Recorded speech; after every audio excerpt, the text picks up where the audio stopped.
5개 정당 대선 후보가 TV 스탠딩 토론을 마쳤습니다. 우리나라 대선에서 처음으로 진행된 스탠딩 토론이었는데 어떻게 보셨습니까? 각 당을 대표해서 5분을 모시고 오늘 토론에 대해서 이야기해 보겠습니다. 더불어민주당 정진우석 부대변인, 자유한국당 윤기찬 수석 부대변인, 국민의당 이승훈 선대위 부대변인, 바른정당 이지연 대변인, 정의당 이만솔 선대위 부대변인이 나오셨습니다. 안녕하십니까? 안녕하세요. 네. 늦은 밤 아마 이 토론 다 같이 지금 보고 계셨는데 먼저 순서대로 오늘 토론, 스탠딩 토론이 처음이었기 때문에 이 스탠딩 토론의 총평부터 듣겠습니다. 먼저 민주당부터 이야기를 들어보겠습니다. 오늘 토론에서는 우리 더불어민주당 문재인 후보가 고독한 나라를 생각하는 고독한 지도자의 참모습을 절실히 보여줬던 그런 토론이었다 생각합니다. 그럼에도 불구하고 국정 경험이 있는 경륜 있는 후보자로서 수많은 공격, 수많은 집중포화를 잘 이겨내고 인내력 있게 지도자의 모습을 절실하게 잘 보여줬던 그런 토론이다. 저는 대단히 만족스러운 토론이었다 생각합니다. 알겠습니다. 다음은 자유한국당 얘기 듣겠습니다. 이게 분야별로 정해놓고 토론하다 보니까 네. 복지, 재정, 안보 분야에 있어서 각 그 후보자의 성향이 제대로 드러난 좀 바람직한 토론이었다 이렇게 생각을 하고 있습니다. 알겠습니다. 국민의당 얘기도 듣겠습니다. 네, 오늘 TV 토론 정말 잘 봤습니다. 대기실에서 웃으면서 잘 봤는데요. 보니까 오늘 상당히 정책 토론이 된 것 같습니다. 국민들께 자신의 모습도 보여주고 또 서로 간에 주고받으면서 실질적인 토론이 있다고 보여주고요. 오늘 토론을 통해서 국민들이 안철수 후보에 대해서 어떻게 생각할까? 정말 우리 통합을 생각하고 미래를 생각하고 그리고 우리의 어린 자녀 세대를 생각한다면 우리 안철수 후보처럼 굉장히 지식과 경험이 풍부한 분들이 더 이렇게 국정에 잘 운영할 수 있을지 않을까 이런 생각이 들고요. 또 문재인 후보에 대해서는 안보 불안과 인권 불안 문제가 좀 제기가 된 것 같습니다. 일단은 문재인 후보는 사드 입장에 대해서 발표 자체를 차기 정부로 미루자고 하면서 하지 않지 않습니까? 안철수 후보께서는 분명히 대북 억지력 그리고 핵 불안 이런 것들을 이겨내기 위해서 사드가 찬성을 해야 된다고 명확히 말씀을 하셨고요. 그다음에 또 인권 문제 분명히 북한 대변인님 총평이기 때문에 간략하게 네네 이야기하고, 알겠습니다. 북한 인권 결의안에 대해서도 상당히 좀 기권한 듯한 그런 모습 때문에 좀 그렇게 바람직하지 못했다 이 정도 하겠습니다. 알겠습니다. 국민의당 얘기 듣겠습니다. 바른정당. 네, 바른정당 얘기 듣겠습니다. 네, 이지연 선대위 대변인이고요. 네, 아까 한 11시 40분쯤 모 포털 사이트에 유승민 후보가 실검 1위를 차지하고 있더라고요. 그만큼 유승민 후보의 그 토론에 정말 뛰어난 능력 그리고 지난번 1차 토론을 하고 나서 가장 누가 잘했냐 이런 설문조사들을 여러 방송사와 언론에서 했는데 그때 1위 후보 바로 유승민이었습니다. 오늘 안보, 경제, 외교, 교육 각 분야에 거쳐서 정말 얼마나 준비된 후보인지 분명하게 보여준 것 같습니다. 저희 유승민 후보의 슬로건이 당신의 능력을 보여주세요인데 오늘 분명하게 후보의 능력을 보여준 그런 토론이었다고 총평하고 싶습니다. 네, 정의당도 듣겠습니다. 네, 오늘 2시간 스탠딩 토론 중에서 가장 하이라이트이자 백미는 뭐니 해도 정의당의 심상정 후보가 자기는 사기꾼을 믿지 정치인을 믿느냐 그런 말을 들었을 때 가장 가슴이 아프다면서 다른 당의 모든 후보들에게 책임질 수 없는 공약 정책은 함부로 내놓지 말자라고 일갈하고 또 모두에게 마치 이렇게 한 수 가르쳐 주듯이 보여주는 그 장면이야말로 네. 아마 제가 방송사에 확인 안 해봤습니다만 이 분당 최고 시청률을 한번 보면은 이 최고의 1분, 황금때 1분이 아마 그 발언을 심상정 후보가 할 때가 아니었을까라는 생각이 들고요. 예. 심상정 후보가 얘기했듯이 어떤 후보 같은 경우는 이 10년이 훌쩍 넘은 이 과거 대북 송금 문제 아직도 여전히 사로잡혀 있어서 과거에 머물고 있는 후보들이 있고 또 어떤 후보는 4차 산업혁명을 얘기하고 있지만 당장 오늘 살아가는 우리 국민들에게 있어서 손에 잡히는 국민들의 삶의 문제에 있어서 직접적인 해결책이 되는 부분에 있어서는 빈틈과 허점이 많았던 반면에 저희 정의당의 심상정 후보는 바로 오늘을 살아가는 국민들에게 힘이 되고 또 실질적으로 삶을 이어갈 수 있는, 영위할 수 있는 도움이 되는 정책과 공약들을 아주 풍부하고 정확하게 제시했다는 점에서 저는 충분히 만족스럽고 네. 제일 잘했다라고 생각을 예. 감히 하고 있습니다. 아무래도 이제 각 당을 대표해서 나오셨기 때문에 자기 당의 후보가 제일 잘했다라는 부분에 대해서는 충분히 이야기를 하실 것 같습니다. 하지만 누구든지 후보가 마음에 든다면 뭐든지 마음에 들겠고 마음에 안 든다면 정말 다 마음에 들지 않겠죠. 하지만 자기 당의 후보 오늘 이 모습은 조금 아쉬웠다라는 부분을 먼저 듣고 본격적인 토론을 하겠습니다. 이번에도 민주당부터 듣겠습니다. 이번에 문재인 후보 어디가 좀 아쉬웠을까요? 글쎄 잘 기억이 나지 않네요. 대부분의 후보들은 대통령이 되기 위해서 이번에 어쨌든 문재인 후보의 약점을 집요하게 물고 늘어지는 것 이런 것들이 있었다면은 5명 후보 중에서 유일하게 나라를 걱정하는 대통령 후보답게 너무 참다 보니까 뭐 사실은 평소 같으면은 세게 반박할 수 있는 것들도 충분히 참고 인내하던 이 모습이 오히려 지지하는 저희들 입장에서는 좀 답답했다. 뭐 그런 생각이 드네요. 예, 시원하게 반응하지 않은 부분이 조금은 답답했다. 불가피했습니다. 알겠습니다. 그러면 자유한국당 얘기 듣겠습니다. 어디가 아쉬웠습니까? 그래서 뭐 저희는 선명한 그 정책 기조를 보여드리긴 했는데 네. 안보에 대해서 각 그 후보들을 검증을 도맡아 하다 보니까 저희 정책에 대한 설명이 조금 덜 됐다. 요즘 좀 아쉽습니다. 예, 본인의 정책 부분보다는 다른 사람들이 좀 더 많이 보이는 뭐 부분이 있다. 안보관에 대한 그 검증에 주력하다 보니까 예. 그 부분이 조금 미약했던 것 같습니다. 알겠습니다. 국민의당의 안철수 후보는 어땠습니까? 네, 안철수 후보님 같은 경우는 정책과 비전 제시에 중점을 두다 보니까 아무래도 상대방들의 어떠한 네거티브성 공격에 조금 그런 약점이 있었던 것 같고요. 제 개인적인 입장으로는 안철수 후보님도 다른 후보들처럼 정말로 좀 상대방을 더 공격하면서 좀 네거티브성 공격도 좀 했으면 하는 그런 생각도 조금 있습니다. 네. 다만 우리 후보님이 워낙 정책과 비전을 중요시하다 보니까 그런 부분은 또 저희가 또 이해하고 있습니다. 알겠습니다. 바른정당 유승민 후보 어디가 아쉬웠을까요? 네, 뭐 워낙 토론을 잘하셨는데 굳이 하나를 꼽자고 하면 우리 후보님이 자리가 가운데였습니다. 근데 네. 계속 화면을 비치시는데 이렇게 옆으로 계속 이렇게 보이시더라고요. 그래서 옆으로 이렇게 계속 보이시는데 그게 아마 이제 옆에 분들이 말씀하시는 거를 계속 경청하시고 귀 기울여 이제 들으시다 보니까 그런 이렇게 화면에 그렇게 비쳤는데요.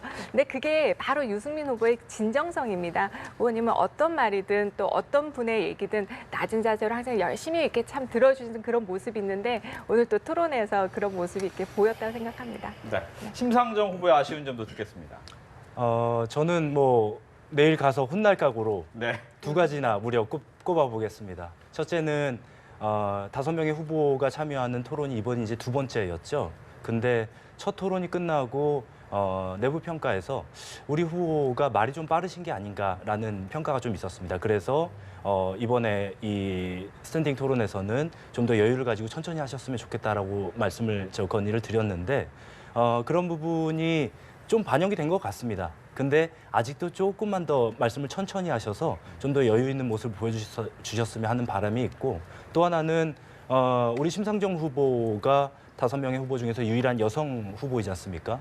근데 이제 오늘 최근에 이 자유한국당 홍준표 후보가 굉장히 심각한 여성에 대한 성차별 발언에 대해서 결국은 우리 유일한 여성 후보인 심상정 후보가 대한민국의 여성들을 대표해서 결국 사과를 이끌어내셨습니다. 근데 이제 비록 그렇게 홍준표 후보의 잘못된 발언에 대해서 공식적으로 사과를 이끌어내셨지만 5명 중에 유일하게 여성이라는 점을 좀 더 강점을 부각시키는 것은 오늘 여러 가지 시간의 제약상이나 이 토론의 의제에 있어서 그런 부분들이 좀 돋보이는데 약간 아쉬움이 남지 않나 이렇게 말씀드려보겠습니다. 네. 이제부터 이제 본격적인 오늘 토론 이야기를 해봐야 될 텐데 첫 번째는 정치, 외교, 안보 분야였습니다. 이 분야에서는 문재인 후보와 안철수 후보에 대한 집중 공격이 어떻게 보면 시작이 됐고 또 문재인 후보의 답변이나 안철수 후보에 대한 답변에 대한 또 질문도 상당히 많았습니다. 먼저 이제 문재인 후보에 대한 공격이 좀 많았던 것 같은데 뭐 다른 당에서 문재인 후보의 답변을 어떻게 들으셨는지 이야기를 듣고 거기에 대해서 이제 민주당의 이야기를 듣겠습니다. 먼저 누가 먼저? 네, 제가- 네, 네. 알겠습니다. 일단 그렇습니다. 저희 국민의당 입장에서 보면 좀 답답한데요. 우리 안철수 후보께서는 이렇게 강력하게 자신의 안보관에 대해서 정확히 말씀을 하시거든요. 예를 들어서 사드 설치는 꼭 필요하고 대북 억지를 위해서 굉장히 필요한 조치다. 이렇게 말씀을 하시는데 우리 민주당의 문재인 후보께서는 계속 그러십니다. 안철수 후보가 사드를 뭐 말 바꿨다. 또 국민의당과 안철수 후보가 지금 다르다. 그렇다면 최소한 국가 지도자가 될 분이라고 한다면 자신의 입장에 대해서 명확히 밝혀야 됩니다. 사드를 찬성하는 건지, 사드를 반대하는 건지, 그리고 차기 정부에 넘겨서 어떻게 하겠다는 건지 거기에 대한 말이 나오셔야 됩니다. 근데 차기 정부에만 미루겠다. 근데 너는 왜 말 바꿨냐? 이건 바람직하지 않고요. 지금 현재 사드가 국가적으로 필요한지 그것이 곧 국위가 아니겠습니까? 이런 부분에 대해서 좀 질문하고 싶습니다. 네, 정진우 네. 대변인 답변을 듣고 또 질문의 기회를 드리겠습니다. 아 그렇게요? 네. 예. 왜냐하면 너무 네 분의 얘기를 듣고 드리면 또 약간의 불리함이 있을 수 있다고 생각이 되기 때문에요. 명색이 뭐 문재인 후보 수석 부대변인인데 뭐 대변인들끼리 토론은 뭐 제가 다 감당할 수 있습니다. 뭐 문재인 후보처럼. 예. 그런데 제가 생각하기에는 조금 전에 우리 안철수 후보님 그 부대변인께서 하신 말씀이 바로 그게 대통령이 될 자격이 있는가, 대통령감인가 아닌가를 드러나는 단면입니다. 나라의 대통령이 되겠다는 자가 상대가 있는 글로벌 외교, 안보와 같은 치밀한 전략적인 문제에 대해서 섣부르게 입장을 낼 수 있는 것도 있지요, 물론. 그러나 낼 수 없는 것에 대해서 낼 수 없고 이것은 전략적 모호성을 유지하는 것이 필요로 하다라는 것은 국익의 입장에서 자꾸 다그치고 했어야 될 문제가 아닌데 그걸 그렇게 턱 내지르면 그건 협상이 안 되는 것이죠. 그것은 예를 들면 대통령이 아닙니다. 대통령이 될 사람은 그렇게 해서는 안 되고 그것은 그냥 학자들이나 시민운동가들이 하셔야 되는 이야기거든요. 그러니까 나라의 운영은 국정 경험이 없으니까 그런 거죠. 저희들이 우리 문재인 후보는 그 노무현 대통령 시절에 그 상당히 많은 외교 안보적인 일에 대해서 참여해왔던 결정해왔던 그런 경험이 있기 때문에 그게 경험에서 바탕되어서 이것들을 그렇게 시원시원하게 말할 수 있는 문제가 아니다. 그렇게 딱 부러져서 이야기할 수 있는 성질이 아니다라는 이야기를 한 것이죠. 알겠습니다. 전략적 모호성 때문에. 뭐 반박. 네, 재반박 한 짧게 번만 하겠습니다. 하고, 예, 짧게 네. 하겠습니다. 그렇다면 최소한 본인이 전략적 모호성을 유지하려면 다 같이 전략적 모호성을 유지하자라고 하시던가 아니면은 국민들에게 어떻게 하겠다라고 하는 말씀을 해주셔야죠. 그렇지 않으면서 안철수 후보에 대해서만 계속적으로 한다. 이건 좀 부당하다고 생각합니다. 아니. 네, 저, 전혀 그렇지 않죠. 이 듣겠습니다. 뭐 이 네. 부분은 예, 나중에 이야기. 한번 해드리겠죠. 예, 예. 네, 또 바른정당 뭐, 얘기 예, 듣겠습니다. 질문하면 되는 거죠. 네. 아까 우리 문재인 후보와 유승민 후보의 아주 치열한 토론 중에 하나가 북한이 주적인가 이 부분에 대해서 뭐라고 말씀하셨냐면은 공식적으로 그렇게 말씀하실 수 없다, 말씀하지 못한다라고 굉장히 아주 심각한 어떤 그 안보, 외교 이런 부분에 대해서 그 대북관에 대해서 굉장히 불안하고 정말 그러면 국군 통수권자로서 국방부는 그 결정을 할 수 있고 그러면 대통령은 도대체 무슨 역할을 할 것인가에 대한 그런 질문을 할 수밖에 없거든요. 굉장히 역시 문재인이 불안했다 이런 생각을 하게 됐는데 거기에 대해서 좀 짧은 답변 부탁드리겠습니다. 네, 주적에 관련된 답변 얘기 듣겠습니다. 예, 그것도 마찬가지인데요. 북한이 주적이다라는 말씀은 우리 그 존경하는 유승민 후보님께서 아까 그 토론 과정에서도 충분히 그 지적하셨듯이 이미 명문화되어 있습니다. 명문화되어 있는 것을 부정하는 사람이 우리나라의 대통령 선거에 나올 수 없는 것이지요. 그러면 주적이다라고 말씀을 하시면 되는데 그 아니지요. 말씀을 안 하셨어요. 아니지요. 아니요, 명문화되어 분명히 안 있는 하시고요. 것을 그거에 대해서 인정하느냐 말할 아니냐고 수가 물어보는 없다라고 것. 이 자체가 예를 들면 제가 말씀하셨습니다. 보기에는 그거는 아까 TV 토론 의문이죠. 보신 분들께서 아니, 그러니까. 다 그건 분명하게 보셨던 사항이라고 생각합니다. 그러나 국방부 장관이 할 수 있는 이야기가 있고 평양에 남북 친선 축구 대회를 하러 간 축구 감독이 북한이 주적이다 하고 그럼 대통령이 주적 대한민국 축구할 수 없잖아요. 대한민국 대통령이 북한을 주적이라고 말하지 못하면 우리는 그러면 국군 통수권자에게 무엇을 의지해야 되고 우리 대한민국은 어떻게 지켜야 하겠습니까? 아주 심각한 발언이라고 그게 생각합니다. 제가 보기에는 네. 그 자꾸 그 문재인 후보는 북한을 주적이라고 생각하지 않는 이상한 사람이다라고 몰고 가려는 그런 의도에서 집요하게 이야기를 하는데 저희들이 말하지 않습니까? 이것도 대통령이 북한을 주적이라고 말하느냐 안 하느냐의 문제가 중요하고 이미 그러니까 우리는 사회적 합의로 네. 주적이 되어 있는 것인데요. 네, 네. 말씀을 먼저 자유한국당의 예. 발언 기회 드리고 드리겠습니다. 뭐 저도 사실 그게 궁금했었는데요. 이 주적의 개념은 사실 이게 국가 안보의 기조거든요. 근데 아까 이제 그 국방부 장관은 그렇게 말씀할 수 있어도 대통령 말할 수 없다라는 것은 방금 말씀하셨지만 이 국군 통수권자인 대통령으로서는 그냥 대답하면 되는 겁니다. 주적이 맞다.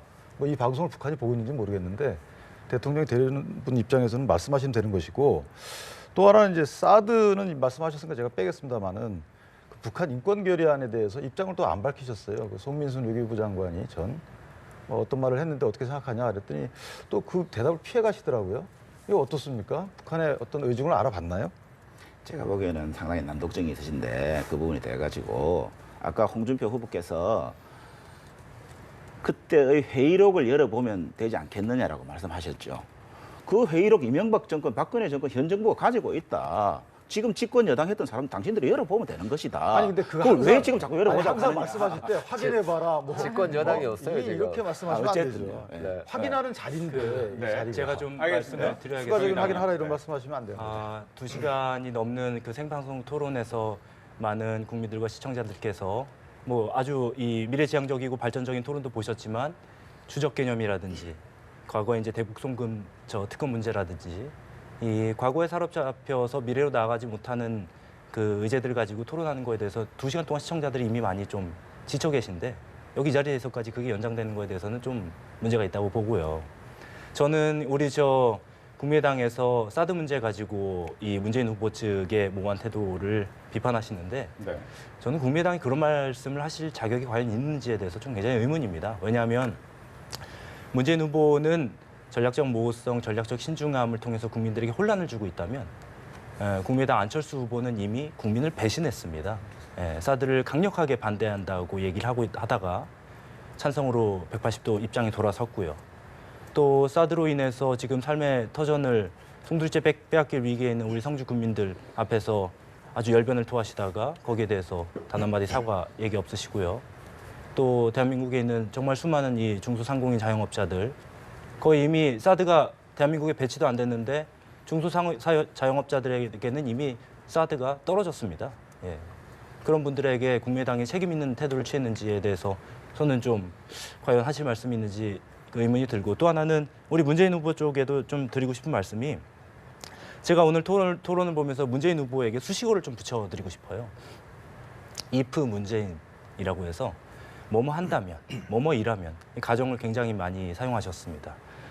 물론 대통령이 되고자 한다면 국가의 최고 이 행정부 수반이 되고자 한다면 신중함은 반드시 필요한 일이겠죠. 그런 태도를 자체를 부정하는 건 아닙니다만 사드 문제에 있어서는 오히려 이 정확하게 이 입장과 소신을 밝히고선 그걸 가지고 이 주변국들과의 협상 과정에서 자기 주도권을 가져나가지 못하면은 이미 벌써 중국과 미국에 의해서 네. 상당히 휘둘리고 있지 않습니까? 그래서 문재인 후보가 지금 얼마 남은 시점에서 앞에 붙은 if 수식어를 좀 빨리 떼어내시는 게 중요하겠다. 이런 말씀 좀 드리고 싶습니다. 알겠습니다. 먼저 안철수 후보 측의 네, 반론을 듣고 또 문재인 네네. 후보 측의 얘기를 듣겠습니다. 네, 일단은 이 박근혜 전 정부에서 분명히 사드를 배치할 때 절차가 없었습니다. 절차가. 첫째, 국민에 대한 설득 자체가 없었습니다. 그리고 두 번째, 우리 외교가 없었습니다. 결국에는 중국에 대한 설득 절차가 없었습니다. 그리고 또 국회에 대한 공론화 과정도 없었습니다. 분명히 국회는 존재하고 있고요. 국회에서 우리 대한민국의 어떤 정책 이런 것들에 대한 논의 과정이 있어야 됩니다. 이런 게 없는 상태에서 사드를 배치하겠다라고 일방적으로 강행을 하니까 당연히 반대할 수밖에 없었고요. 다만 지금 북한 핵 위협이 현실화되고 있고 분명히 대북 억지력도 굉장히 중요한 겁니다. 전쟁이 당연히 안 일어나야 되겠지만 전쟁은 일어날 수도 있는 거 아니겠습니까? 이걸 미연에 방지하는 게 대북 억제력이고 거기에서 사드가 필요하다는 것입니다. 일단 저는 여기까지. 거기에 대해서 거기에 제가 대해서 짧게 질문할 수 반박성 있을까요? 질문 네, 짧게 먼저 한번 드리겠습니다. 먼저 정의당 얘기 듣고 드리겠습니다. 방금 박근혜 정부에서 국회에서 내부에서 이제 논의 과정이나 그런 게 없어서 국민당이 반대했다고 말씀을 하셨는데 그러면 찬성으로 바뀌는 과정에서 국회에서 논의 과정이 있었습니까? 국회에서 논의 과정이 별로 없었죠. 그런데 왜 어떻게 찬성으로 했습니까? 바뀌신 박근혜 거죠? 정부가 계속 했지 않습니까? 공론화 절차를 거칠 수가 없었잖아요. 그래서 반대한다고 하셨는데 그렇지만 그 사이에 그러면 안철수 한번 후보가 여쭤볼게요. 입장이 바뀌신 게 좋습니다. 공론화 과정과 그러니까 국회에서 논의 과정이 제가 있어가지고 입장이 그럼 바뀌신 건가요? 보시죠. 예를 들어서 사드가 없다고 칩시다. 북한에서 미사일이 날라왔어요. 사드로 예를 들어서 10발이 날라왔는데 그중에서 3발, 5발밖에 못 맞힌다고 생각합시다. 그 한 발이 대한민국 국민에 많이 죽을 수도 있어요. 그 사드의 억지력은 굉장히 중요한 겁니다. 그리고 국민의 안보를 지키는 거예요. 근데 지금 사드가 뭐 왜 이해가 안 돼요? 이게 네. 알겠습니다. 이 부분 네. 유승민 후보 논리랑 똑같은 말씀을 하신 건데 예. 유승민 후보가 그 1차 TV 토론에서 저희 심상정 후보와 토론에서 이런 얘기를 했습니다. 수십 발이 쏟아지는 북한 핵미사일 중에서 단 몇 발이라도 맞추면 되는 거 아니냐. 그러면 사드가 효용이 있는 거냐라고 얘기를 하셨는데 이 북한 핵미사일은 이 축구로 치면 수비수랑 비슷한 겁니다. 예. 9번 공격 다 막아도 한 번 골 먹으면 수비수는 실패한 거죠. 예. 북한 핵미사일은 이 박격포탄이나 그냥 단순한 미사일 같은 게 아니라 단 한 발만 떨어져도 우리 국민에게 정말 치명타를 가할 수 있는 거기 때문에 그 중에서 수십 발 중에서 한두 발 막으면 그게 사드가 효용이 있는 거냐 저희가 네. 저희가 막고만 굉장히 있을 필요는 없죠. 알겠습니다. 우리도 잠시만 쏴야죠. 다른 정당이 네. 듣고 네. 드리겠습니다. 우리 유승민 후보에 대해서 말씀하신 그 부분을 조금만 제가 정정하면 이제 그 내용 플러스 그렇기 때문에 유승민 후보는 항상 사드를 적어도 2세대 포대 이상은 설치를 해야 된다라고 지금까지 지속적으로 주장을 하시고 계시는 거고요. 아까 우리 그 국민의당 안철수 후보님의 그 사드에 대해서 정말 뭐 국회 공론화 과정이 그래 여러 가지 어려움들이 있었고 그런 것들이 이렇게 잘 안 돼서 여기까지 와서 반대를 했다라고 말씀하시는데 그러면 지금은 사드를 후보는 찬성을 하는데 아직 국민의당에서는 사드가 당론으로 채택되지 않았어요. 아직까지도요. 지금 선거 얼마 안 남았는데 그러면 이 표를 위해서 안보 어떤 보수 코스프레를 위해서 살짝 보수 후보들을 어떻게 하면 끌어당기려면 이 안보적으로 이렇게 뭔가 보수해야 되는데 뭔가 갈팡질팡하고 있거든요. 이렇게 불안한 국민의당을 과연 우리 국민들은 믿을 수 있겠느냐 굉장히 걱정스럽습니다. 네, 자, 먼저 네. 얘기 듣고 반론 기회 드리겠습니다. 근데 사드 부분은 사실은 지금 여론조사를 통해서도 국민들이 이 배치 필요성에 대해서는 이제 50% 이상의 그 찬성률이 나오고 있는 상황이고요. 뭐 절차상 거쳤는지 안 거쳤는지 그 절차를 거치는 것이 옳은 것인지 안 옳은 것인지는 논쟁보다는 현재 입장에서 사드 배치가 필요한지에 대해서는 그 논의가 집중돼야 된다고 보고요. 이거에 대해서 그럼 정의당은 사드 배치 필요성에 대해서는 부인하시는 입장이신가요? 아니 근데 저희는- 다시 예. 들어보세요. 저도 이야기해야죠. 알겠습니다. 잠시만요. 이 부분에 대해서 예, 제가 예. 좀 정리를 해야 될 것 같은데 예. 정의당은 잠시 뒤에 거기에 대한 답변을 해주시고요. 아까 전에 이제 답변에 대한 답변 아직 못 들었고 그 다음에 마지막에 전략적 모호성에 대한 답변을 듣도록 하겠습니다. 네, 간단하게 하겠습니다. 안철수 후보님께서 말씀하셨다시피 국민의당은 곧 사드 찬성론으로 의견을 정리할 것 같고요. 선거가 다 끝날. 네. 더 큰 건 뭐냐면요. 민주당과 문재인 후보가 자신의 의사조차 밝히지 않는다는 게 더 문제가 아닌가 싶습니다. 알겠습니다. 지금 어떻게 보면 이제 선거 전에 과연 당론이 바뀔 그렇죠. 것이냐에 대한 질문에 대해서 네. 바뀔 수 있다라고는 했지만 거기에 대해서 확신이 없다라는 얘기가 그렇습니다. 된 것 같고요. 네. 이제 전략적 모호성에 대한 답변을 듣고 정의당 얘기 듣겠습니다.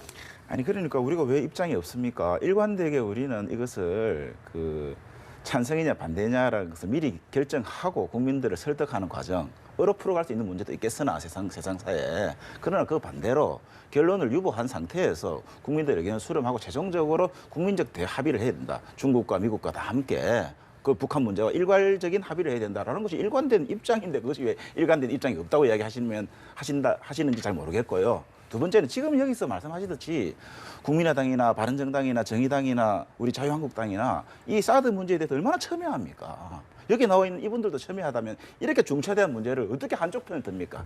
그것이 대통령으로 살 일이겠습니까? 그렇지 않다는 것이지요. 그러니까 그런 차원에서 전략적 모호성 그리고 대통령으로서 신중하게 결정해야 된다. 이런 것들에 대해서 찬성이냐 반대냐 빨리 결정해 빨리 말해라. 왜 입장이 없느냐? 뭐 이렇게 접근할 문제는 아니다라는 말씀을 드리는 것이죠. 한 가지만 좀 알겠습니다. 이번엔 정의당입니다. 정의당에서 아까 전에 사드 배치에 대해서 반대하느냐라는 질문이 있었습니다. 예, 아니 그 자유한국당 질문에 답변하기 전에 방금 그 간략히 좀 짚어드리면 입장이 있냐 없냐 문제보다도 더불어민주당 문재인 후보에 대해서는 입장이 자꾸 시시각각 변하는 거에 대해서 지적을 하는 거라는 걸 좀 분명히 말씀을 드리고 싶고요. 자유한국당의 그 질문에 대해서는 좀 이렇게 말씀을 드리고 싶습니다. 홍준표 후보는 한 발 더 나가서 뭐 전술핵을 배치해야 된다. 우리도 공포의 핵균형을 이뤄야 한다라는 유승민 말씀을 후보도 그렇게 하죠. 하고 계신데요. 예, 자유한국당에 이제 질문 주셨으니까 말씀을 드리는데 이게 이제 공포의 핵균형이라는 게 80년대 이전에 그 미소 간의 냉전 시대에 상호 파괴 확증 균형 뭐 이런 이론에 의해서 쉽게 얘기해서 이런 거죠.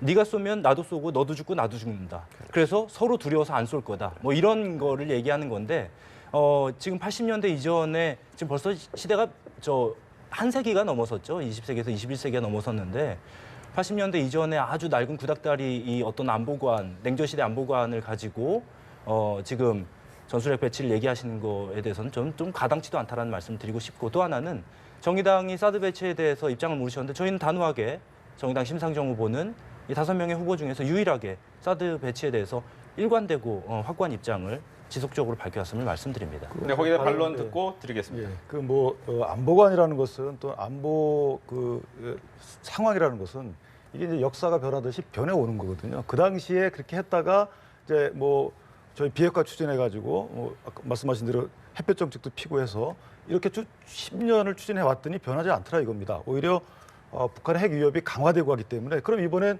공포라고 말씀하신 사실 무장입니다. 무장 평화를 추진해보자라는 것이 저희 당의 입장이고, 이것이 전쟁을 불사하겠다, 전쟁을 추구한다 이렇게 보시면 그거는 좀 왜곡된 해석입니다. 짧게 반박을 좀 드릴게요. 군사에 저희 군사 분야에 대해서 정말 잘 모르신다는 느낌이 확 드는데, 말씀하신 대로 80년대 이후에 안보 상황이 많이 바뀐 것은 예를 들어서 예전에와 다르게 이제 고고도 미사일을 통해서 발사가 되는데, 사드가 그걸 막을 수 없다는 게 이미 이 모든 군사 전문가들이 동의하고 있는 부분이지 않습니까? 그러니까 달라진 상황에 대해서 오히려 정확히 대처하지 못하는 것은 사드 배치를 주장한다거나 전술핵 배치를 주장하는 것이야말로 군사 분야에 대한 좀 지식이 굉장히 좀 부족하다는 걸 스스로 드러내는 반증이라고 생각합니다. 나와서 논의되고 있는 사항들에 대해서 전제를 부정하는 듯한 이런 논의는 맞지 않고요. 왜냐하면 사드의 효용성에 대해서는 이제 긍정하시는 분들도 많이 계시고 부정하시는 분들도 계신데, 이것을 한쪽으로 치우쳐서 해석을 한 끝에 이걸 전제로 논의를 한다 그러면 이건 계속 가게 됩니다. 알겠습니다. 그 부분 여기서 끝내고 그러면 얘기 네, 듣겠습니다. 아까 문재인 후보의 그 사드 부분에 대해서 저도 한 가지 좀 덧붙이자면요. 그러니까 문재인 후보의 가장 문제점은 사드에 대해서 오락가락, 그러니까 정확하지 않다라는 말씀을 하시면서 무슨 제안을 하셨냐면은 5당의 대표와 그리고 5 후보가 모여서 협의체를 만들어서 이 사드에 대해서 공론화를 해보자라고 말씀을 하셨는데, 굉장히 대통령이 다 되신 것처럼 이렇게 모으세요. 지금은 모두 다 대통령이 되기 위해서 뛰고 있는 상태고요. 그리고 후보가 해야 될 일은 앞으로 내가 대통령이 되면 사드 배치를 어떻게 할 것인가에 대한 정확한 해법을 내주시면 되는 게 대통령의 역할입니다. 그런 부분에 대해서 굉장히 아쉽습니다. 예. 그러니까 아쉬울 수 있다고 생각되지만은 그게 예를 들면 나라 걱정하는 사람 아니겠습니까? 외교 안보 문제는 우리 대통령 선거 끝날 때까지 기다려주지 않지 않습니까? 북한의 문제라든지 미국이나 중국의 세계적인 외교의 흐름이라는 것이 대통령 선거 우리가 22일이든 한 달이든 선거한다고 해가지고 시작 전과 시작 후가 상황이 동일하지 않지 않습니까? 그리고 중간에 변화의 과정이 있기 때문에 선거 운동에 다소 지장이 있다 하더라도 국가의 주요한 지도자들이 모여서 이 변화무쌍한 그리고 그 수시각각 변하는 긴박한 이런 상황에 대해서 긴급하게 대처하자라는 것이 5+5 회담의 제안의 취지이죠. 그것이 대통령이 다 된 것처럼 한 행동이라고 말하면 안 되고요. 대통령이 필요한 건 나라를 걱정하는 사람의 자세인 것이죠. 그 문재인 후보가 제안한 그 회담에 네. 대해서 저희 심상정 후보가 다른 후보들에 비해서 거의 유일하게 긍정적으로 화답을 했었는데, 저희는 그 전제 조건이 하나 있을 것 같습니다. 문재인 후보가 본인의 확실한 좀 소신과 철학을 밝히면 이 오히려 더 저희 심상정 후보뿐만 아니라 다른 당 후보들도 그 자리에 기꺼이 좀 참여하는데 동의이 되지 않았을까라는 약간의 아쉬움이 좀 있습니다. 아쉬움이 있을 수 있는데요.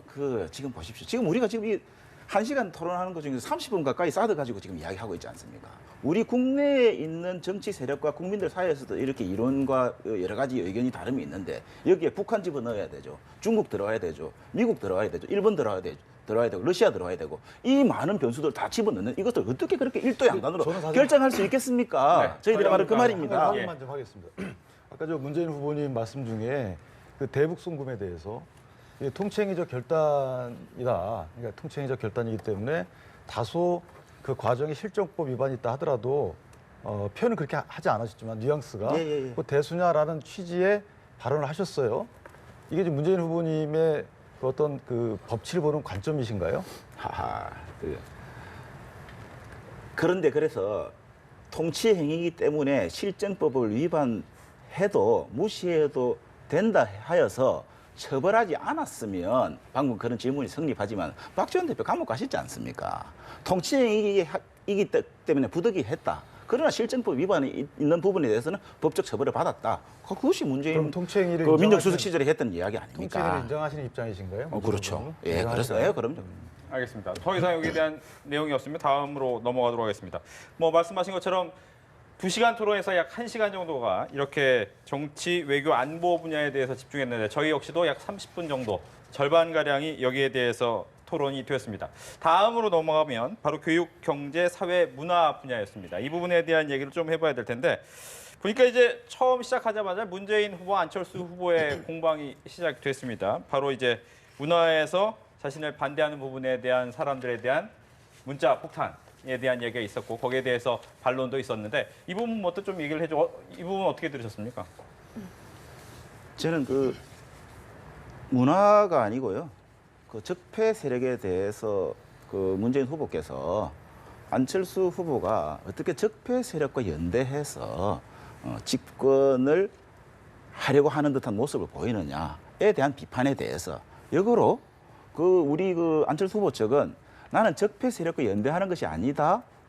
내가 그렇게 적폐 세력과 연대하는 것이라면은 나를 지지하는 국민이 적폐 세력인 것이냐라고 하면서 뜬금없이 국민을 거기에 끌고 들어오신 거예요. 거기에 대해서 문재인 후보는 분명히 국민은 적폐 세력의 피해자이다. 여기서 말하는 안철수 후보가 말하는 적폐 세력은 안철수 후보에게 적용하는 적폐 세력은 탄핵에 반대했던 세력, 국정을 농단했던 세력, 국정을 파탄시켰던 세력들의 지지를 받기 위한 보이든 보이지 않든 일정도 표시나는 그런 행위에 대해서 일정한 비판을 했던 것이거든요. 네. 거기서 국민들 끌고 네. 들어오지 마라. 네. 국민들 뒤로 소무리 하지 마라는 이야기죠. 알겠습니다.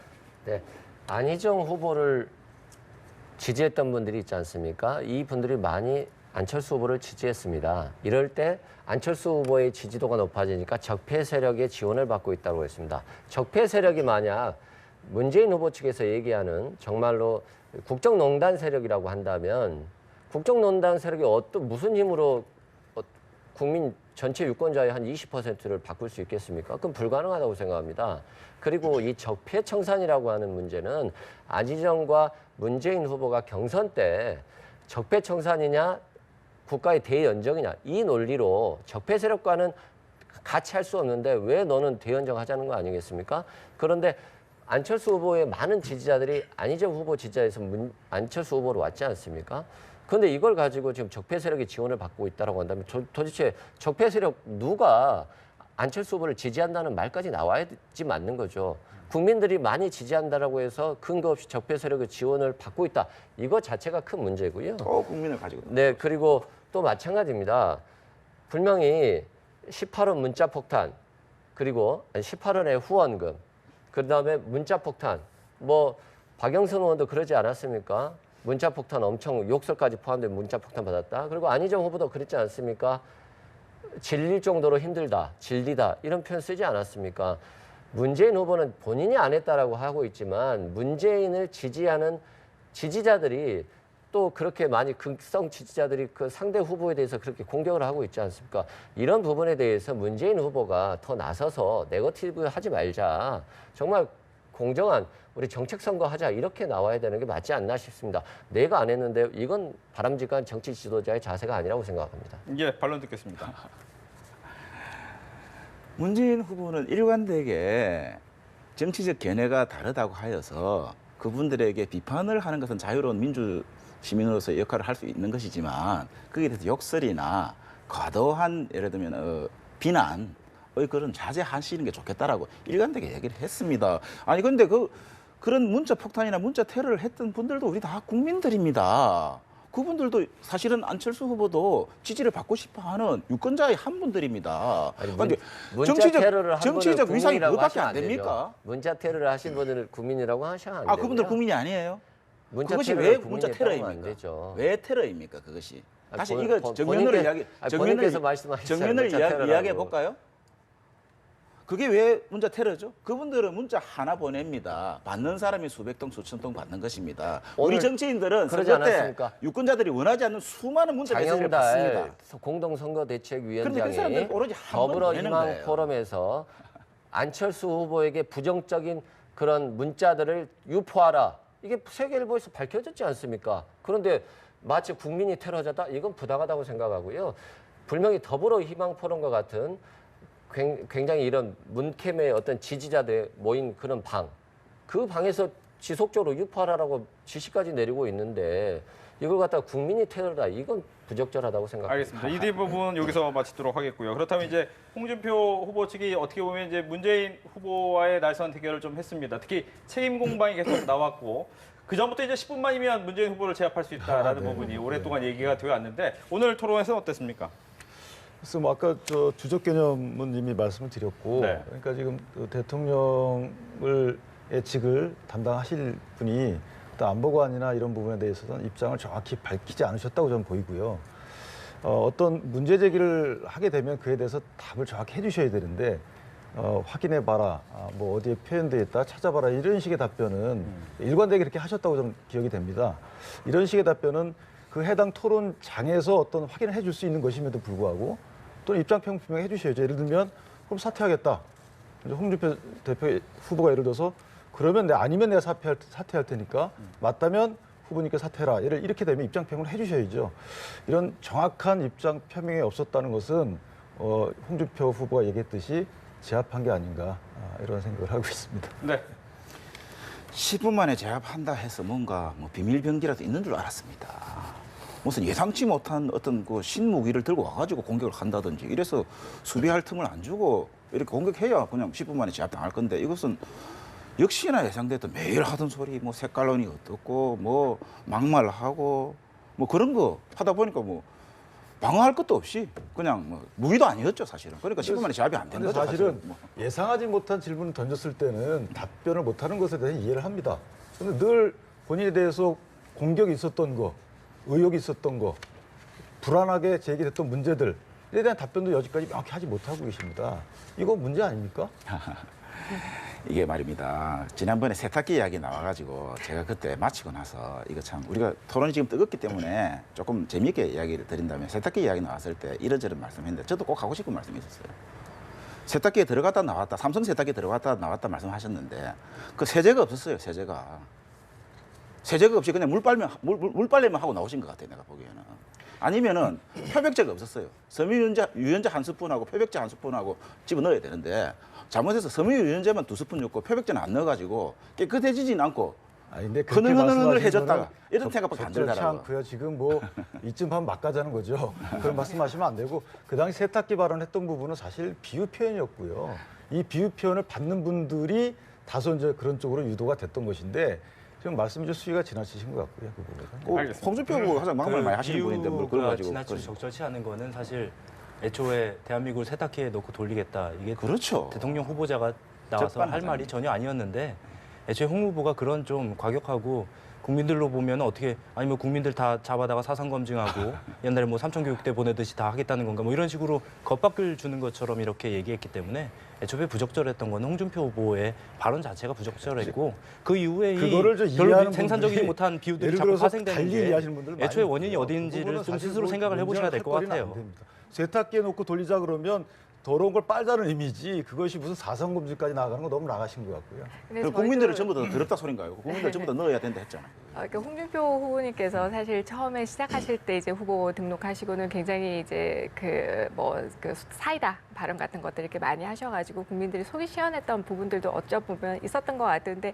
그게 이제 계속 되다 보니까 그리고 토론회 때마다 그 말씀을 하시고 또 그 말씀의 강도가 지나쳐 가시고 그래서 그런 여섯 비하 발언까지 나오고 이러다 보니까 사실 지금은 좀 국민들이 질려하고 좀 식상해하고 좀 그만했으면 좋겠다. 이 정치권에서 정말 우리가 더 많은 정책 검증을 해야 하고 저희가 후보를 지금 갑자기 조기 대선, 장미 대선 잡히는 바람에 우리가 후보도 제대로 알지 못하고 지금 대선을 치러야 하는 아주 국민적 위기, 그러니까 대한민국 위기에 있는 이 선거를 좀 더 우리가 정말 신중하게 후보를 제대로 판단해서 해야 하는 게 우리 각 당의 후보들이 해야 할 몫이 아닌가. 그래서 그런 면에 있어서 좀 홍준표 후보님께서 그런 막말 발언들은 좀 자중해 주셔야 된다고 생각을 합니다. 네, 토론 마지막 부분에서 이제 심상정 후보가 이야기했을 때 이제 사과 부분도 했는데 스트롱맨에 너무 집착하시는 건 아닌가?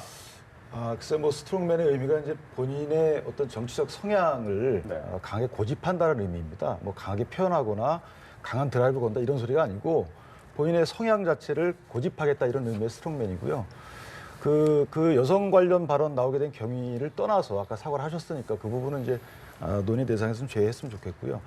아까 저 이전 대변인 말씀하셨듯이 그 막말이라고 표현하셨는데 막말은 사실 아닙니다. 듣기에 따라서는 좀 과격하게 들릴 수 있지만 본인은 막말의 의도가 아니고 압축해서 비유적으로 표현한다 이렇게 좀 이해해 주셨으면 좋겠습니다. 알겠습니다. 또 한 가지 그러면 이번에 바른정당으로 이번에 질문을 드리면 보수 선명성 논쟁 오늘도 보였습니다. 이 부분 어떻게 봐야 될까요? 이제 보수 후보 뭐 단일화 부분도 계속 나오고 있고 여러 가지 누가 진정한 보수냐 이렇게 보고 얘기가 나오고 있는데 아까 문재인 후보와 안철수 후보 측에서 적폐청산 얘기하시지 않으셨습니까?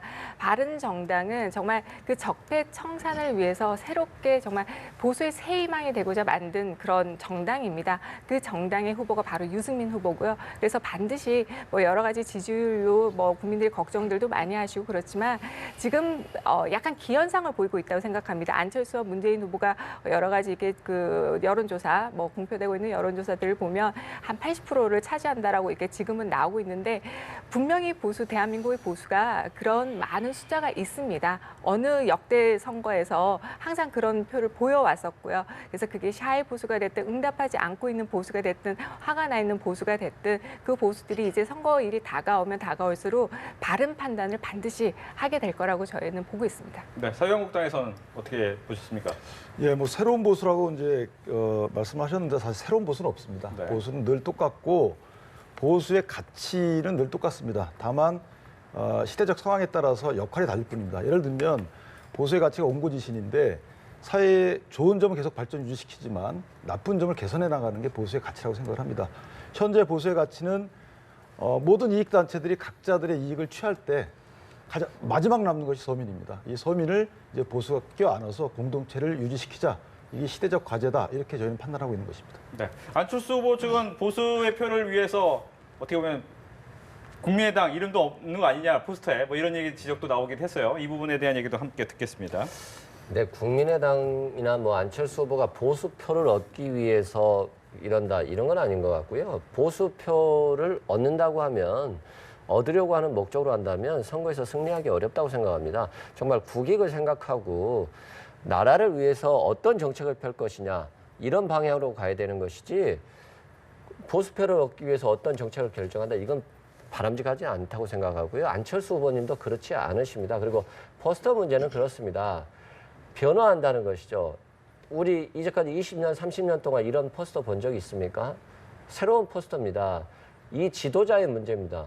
분명히 전문가가 이러한 포스터를 한번 만들어 보는 게 어떠냐 이런 제안을 하셨고요. 안철수 후보께서는 바로 좋습니다. 그렇게 하시죠 라고 말씀을 하신 겁니다. 그건 뭐냐면 지도자라고 하는 것은 어떤 전문가의 제안이 있었을 때 그것을 받아들여 줄 수 있는 것 이것도 큰 능력이라고 생각합니다. 이건 과감한 도전이고요. 국정농단으로 말미암아서 힘들어진 이 대한민국을 새롭게 일으켜 세울 수 있는 굉장히 큰 변화의 어떤 시발점이라고 볼 수도 있는 겁니다. 네, 제가- 팀장, 예. 예. 우리 안철수 후보님 포스터 관련 얘기가 잠깐 나왔는데 네. 저는 그 기존의 이 전형적인 문법을 따르지 않은 어떤 파격적이고 신선한 그런 시도에 대해서 저는 굉장히 긍정 평가를 합니다. 다만 문제는 뭐냐면 국민의당의 홍보본부장을 맡고 계신 김경진 의원께서 있는 그대로의 사진을 그대로 갖다 썼다라고 굉장히 강조해서 홍보를 하셨어요. 근데 알고 보니까 뭐 여기저기 좀 손보신 데가 굉장히 많은 합성 사진이었던 거죠. 저희는 이 당명이 들어가지 않거나 뭐 기존에 이제 다른 어떤 구도로 사진 찍고 이런 걸 문제 삼는 게 아니라 애초에 이 거짓 홍보를 했던 것, 거짓 없던 이슈를 만들어내는 거 그런 부분에 대해서 좀 더 그 반성을 하셔야 되지 않나 생각이 들고 그 다음에 제가 우리 거기에 대해서 근데 잠시만 잠깐만요. 얘기 듣고 예, 기회 드리겠습니다. 그 바른정당과 자유한국당이 이 누가 이제 뭐 새로운 보수냐 이 논쟁을 하고 계신 과정에서 저는 좀 우리 유승민 후보에게 그 좀 힘내시라는 말씀 좀 드리고 싶어요. 기존의 이 박근혜 국정농단에 부역했던 세력들과 과감하게 이 결별을 하고 정말 국민들을 위하는 따뜻하고 건강한 보수, 깨끗한 보수를 지향하신다는 점에서 박수를 보내드리고 싶고 다만 저는 이제 한 가지 우려가 지금 당내에서 벌써 유승민 후보가 사퇴해야 되는 것 아니냐 이런 당내에서 흔들기가 있고 또 이게 좀 더 심하게 되면은 저 바른정당 일부에서는 이 국민의당에 가시든지 아니면 다시 자유한국당에 복당을 하시든지 해서 이 당 자체가 대선 이후에 과연 이 건강한 보수를 표방하는 당이 보수 정당이 한 개쯤 있어야 되는데 없어진 거 아니야 이런 좀 알겠습니다. 우려가 있습니다. 네, 아, 여기서 지금 제대로 안철수 후보, 제가 여기 민주당 네네. 그다음에 마지막 세 답변하고. 번째 드리겠습니다. 네. 네, 왜냐하면 답변하고 순서대로 하고요. 드리겠습니다. 네. 일단은 뭐 주장에 대해서 저는 이해가 안 됩니다. 이 각 당의 포스터라고 하는 것, 후보들의 포스터라고 하는 것은 포샵도 하고 주름도 좀 지울 수도 있고 안 지울 수도 있는 겁니다. 김지원 그 홍보 본부장님께서 그 포스터의 사진을 정확히 몰랐을 수 있습니다. 예를 들어서 뭐 바꾼 것 자체가 안철수 후보의 뭐 얼굴이 바뀐 겁니까? 뭐 도대체 왜 이런 논의가 나오는지 모르겠고요. 두 번째 하나만 더 말씀드리면 이제까지 정의당, 진보 정당들은 항상 선거 때만 되면 민주당하고 연계하지 않았습니까? 이정희 후보도 박근혜 대통령 떨어뜨린다고 같이 하지 않았습니까? 그 본인들이 연대하고 이런 것들에 대해서는 몰라라 하고 남에게만 비판한다는 것은 그건 부당하다고 생각합니다. 알겠습니다. 먼저 민주당 얘기 드리겠습니다. 이 보수 그 홍준표 후보님에 대해서 이제 그 아까 저는 많은 공격을 했고 비판적인 말씀을 드렸습니다만 그래도 오늘 하나 잘한 것은 있다. 솔직하게 아까 우리 그 심상정 후보님께서 여성들에 대해서 깔끔하게 사과하시라라는 것에 대해서 쿨하게 받아들이신 거 이런 것은 저는 존중한다 이런 생각을 갖고요. 그다음에 그 우리 요 이야기의 본질이 아까 그 보수 선명성 경쟁 네. 이런 것들이기 때문에 저는 바른정당이 아까 우리 그 정의당의 우리 대변인님 말씀처럼 바른정당에 상당히 기대를 했었습니다.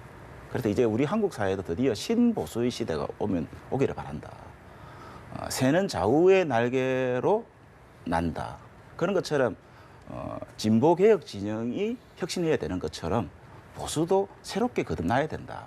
이번 탄핵을 계기로 역사적으로 근 70년 만에 한국 사회의 보수 세력이 새롭게 좀 태어나기를 바랬었죠.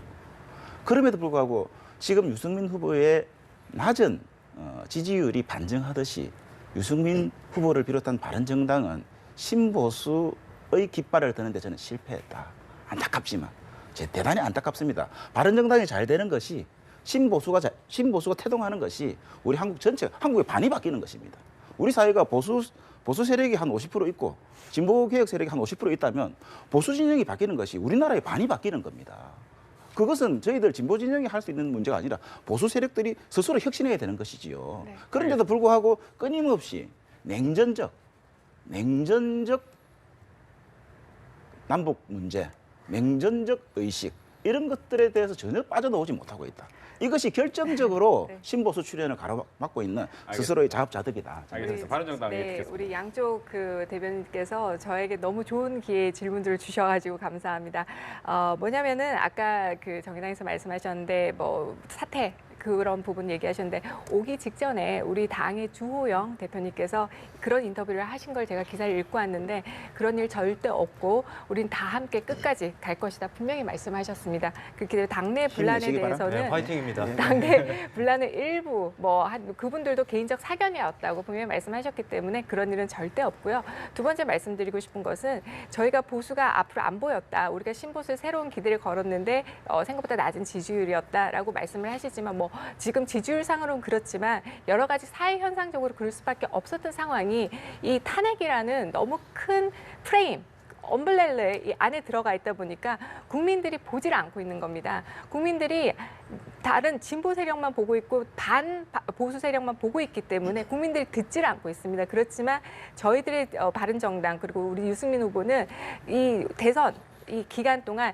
열심히 그 부분에 대해서 진정성을 가지고 매일매일 호소하고 있고 그것들을 정책적으로 녹이고 있고 또 앞으로 남아있는 여러 가지 우리 TV 토론 있지 않습니까? 저희는 여러 가지 반전의 기회가 반드시 있으리라고 보고 있고요. 또 마지막으로 우리가 그 지난 총선 때 생각해 보십시오. 그때 그 다 틀리지 않았었습니까? 여론조사 결과. 우리 국당이 그렇게 많은 비례대표를 이렇게 냈죠. 냈잖아요. 그렇기 때문에 분명히 이 지지율 그러니까 보이는 여러 가지 이런 여론조사는 또 문제가 좀 있을 수 있다. 문제가 알겠습니다. 있다. 이렇게 판단합니다. 네, 자유한국당 얘기 듣고 드리겠습니다. 그래서 뭐 아까 이제 일단 저희 보수를 응원해 주는 입장은 감사를 드리고요. 다른 그다음에- 정당을 응원해 주시고요. 그렇습니다. 굴보수는 전혀 헷갈리고 싶은 생각 네, 자체가 헷갈리지 없습니다. 자유한국당은 죄송하지만 별로 응원하고 싶지가 않습니다. 분명히 말씀을 드리는데 자, 이 국정농단 세력, 적폐 이런 가치 판단이 있는 단어들을 상당히 이게 모호한 겁니다. 범위가 어디까지인지 그 어떻게 규정하겠습니까? 예를 들어서 옛날 새누리당, 지금 자유한국당 해체라 이런 구호들 가끔 나오는데 그 당의 주인은 당원들이에요. 300만 당원. 이들 국민 아닙니까? 참 저는 이해가 안 되는 게 이런 말씀들을 마치 프레임을 구축하느라고 마구 사용하시는데 이것은 일국의 리더들로서는 적절치 않나 이런 생각이 들고요. 두 번째는 자 같은 새누리당에 열심히 국민들을 위해서 봉사해 왔어요. 근데 어떤 그 농단이 생겼습니다. 그때 같이 쭉 새누리당에서 있던 분들은 왜 책임이 없는 것이죠? 이전에 나가신 분들이 아니에요. 이런 사태가 벌어지고 나서 나갔단 말이에요. 자, 제가 웬만하면 바른정당에 대해서 말씀을 안 드리는데 자, 이런 부분에 대해서 이분들을 폄훼하는 게 아닙니다. 평가는 정확히 받아야 되는 겁니다. 그리고 자, 역대 어느 나라를 가보십시오. 당을 나가서 바로잡겠다고 하는 이 세력이라는 것이 과연 진정성이 어느 정도 평가받을 수 있을까요? 자, 이 부분하고 마지막으로 포스터 말씀을 하셨는데 포스터의 근본적인 문제는 국민의 이 유권자의 알 권리를 어느 정도 무시했다는 겁니다. 당명을 적어줘야죠. 아까 안철수 후보님 색깔 말씀하셨는데 녹색당도 있잖아요. 분명히 국민의 알 권리 입장에서 이것을 고려하지 못하고 했다는 것은 소통의 문제가 있는 것이고 배려의 문제가 있는 것입니다. 알겠습니다. 마지막 정의당 드리겠습니다. 자유한국당의 당원이 300만 명이고 그 자유한국당의 주인은 300만 당원이다. 300만이 실제로 되는지 안 되는지 제가 잘 모르겠습니다만 이 박근혜 전 대통령과 그 주변의 몇몇의 국정농단 세력의 책임을 300만 명에게 고루고루 나눠준다고 해서 그게 좀 작아지거나 없어지는 게 아닙니다. 그런 취지가 아니잖아요. 지금 그리고 또 하나 말씀하시는. 드리고 싶은 말씀은 자유한국당에서 누구보다도 이 친박 옹호하고 결사대처럼 했던 뭐 가령 이제 김지태 의원이라든지 뭐 윤상현 의원이라든지 이런 분들이 여전히 당에서 뭐 아무런 징계나 뭐 거기에 대해서 책임을 지는 그런 정치적 액션이 없었기 때문에 네. 적폐 세력을 여전히 규정하는 것이고요. 요 얘기는 여기까지 드리고 알겠습니다. 제가 문재인 후보에 대해서 좀 아쉬운 점은 좀 지금 저희가 시간이 없기 때문에 예. 마지막 질문을 드려야 됩니다. 저희가 모든 분들께 똑같이 40초씩 시간을 드릴 테니까 어떻게 보면 이제 TV 토론이라는 것이 부동층의 마음, 어떻게 보면 집도끼는 이미 좋아하는 사람은 좋아하는 모습만 볼 수밖에 없을 테니까 부동층의 마음을 어떻게 사로잡아야 되느냐라는 부분에 대한 고심을 할 것 같습니다. 여러 번의 이제 TV 토론이 남아 있는데 우리 후보는 이런 면 때문에 아마 부동층에게 지지를 받을 것 같다. 지지를 받을 수밖에 없다라는 부분에 대한 이야기를 끝으로 듣고 마무리를 짓도록 하겠습니다. 시간 약 40초씩 드리겠습니다. 먼저 민주당부터 순서대로 하겠습니다. 네, 40초를 다 쓰기는 짧은 시간이지만은 아까 포스터 부분에 대해서 한 말씀만 드리고 간다면은 우리 문재인 후보가 뭐 전략적 모호성에 대해서 많은 비판을 하시지만은 안철수 후보의 포스터가 결국에는 대단히 모호했던 것이지요. 표가 되고자 한다면은 그 어떠한 당명조차도 제대로 밝히는 것을 꺼려하는 그 모호성 그것이 더 클 것이다 이런 생각을 갖고요. 다음 이번 그 부동층에 대한 부분은 저희들은 뭐 여론조사에 일비하지 않고 일관되게 수많은 난관을 저희들이 거쳐왔습니다 이미. 그리고 지금도 마지막 난관을 파헤쳐가면서 오늘 토론회도 보시지 않습니까? 온 십자포화를 다 받아가면서도 이 인내력 있게 그리고 국가를 제대로 이끌어 나가는 경륜을 갖춘 지도자답게 대통령감으로서 믿음과 신뢰를 주는 그런 모습 그런 것들을 제대로 펼치면서 저희들이 무소의 뿔처럼 뚜벅뚜벅 걸어가면 반드시 국민들이 저희들을 손들어 주실 것이다. 믿어 의심치 않습니다. 열심히 하겠습니다. 자유한국당입니다. 네. 뭐 지도자의 덕목 금방 말씀하셨는데 사실 경험 중요합니다. 홍준표 후보는 도정의 책임자로 생전 경험이 풍부합니다. 또 국회 경험 풍부합니다. 그리고 시대적 보수가 짊어져야 할 시대적 사명에 대해서 책임감 뚜렷합니다. 반드시 홍준표 후보에게 민심이 올 것으로 기대하고 있습니다. 알겠습니다. 국민의당입니다. 네, 마무리 발언인데요. 그렇습니다. 지금 포스터 가지고 그러는데요. 저희 국민의당은 안철수로 승부하고 있습니다. 국민이 이긴다로 승부하고 있습니다. 여기에 대해서 포스터 가지고 다른 당에 대해서 말하는 경우는 저도 처음인 것 같습니다. 그리고 그 누구보다도 깨끗한 후보가 안철수 후보 아니겠습니까? 지금 각 당의 많은 후보들이 나왔지만 국민들께서 심판할 거라고 생각합니다. 판단하실 거라고 생각합니다. 어떤 후보가 더 깨끗한 후보인가? 그리고 대한민국의 미래를 책임질 수 있는 유능한 후보인가? 그리고 편가르지 않고 통합과 미래를 위해서 나아갈 수 있는 후보가 어떤 후보인지 오늘 토론회를 통해서 많이 봤을 거라고 생각합니다. 이번 선거는 정말로 중요한 선거입니다. 국정농단 그리고 경제 위기입니다. 이 위기를 극복할 수 있는 후보 선택하는 게 바람직하다고 생각합니다. 감사합니다. 알겠습니다. 바른정당입니다. 네, 우리 그 바른정당 후보 유승민 후보 아까 TV 토론을 통해서 많은 국민들께서 보셨겠지만 정말 사드 일관되게 정말 소신 있게 지금까지 정말 언행일치가 되는 유일한 후보가 바로 우리 유승민 후보라고 생각을 합니다. 유승민 후보는 경제면 경제, 안보면 안보, 외교면 외교 모든 각 분야에 어쩜 저렇게 깊이 있는 철학을 내가 대통령이 되면 정말 바로 그 다음 날부터 무엇을 할 건지 ABC들을 저렇게 다 가지고 있는 후보가 정말 과연 있을까? 그런 생각을 하면서 정말 저희 유승민 후보 캠프, 우리 유승민 후보를 돕는 모든 사람들이 정말 열성적으로 하고 있습니다. 앞으로 저는 많은 반전의 기대와 기회가 있을 거라고 생각을 하는 게 TV 토론 앞으로 4번 남았습니다. 원래 한 번 더 하기로 했어요. 우리 MBC에서. 근데 우리 문재인 후보 캠프와 안철수 후보 캠프에서 반대를 하셔가지고 저희가 무산이 됐지만 앞으로 많은 기회를 통해서 우리 유승민 후보의 진가를 보여줄 수 있다라고 믿습니다. 알겠습니다. 끝으로 정의당입니다. 네, 저 드리려던 이 문재인 후보께 좀 드리고 싶은 말씀을 짤막하게 좀 드리고 마무리를 짓겠습니다.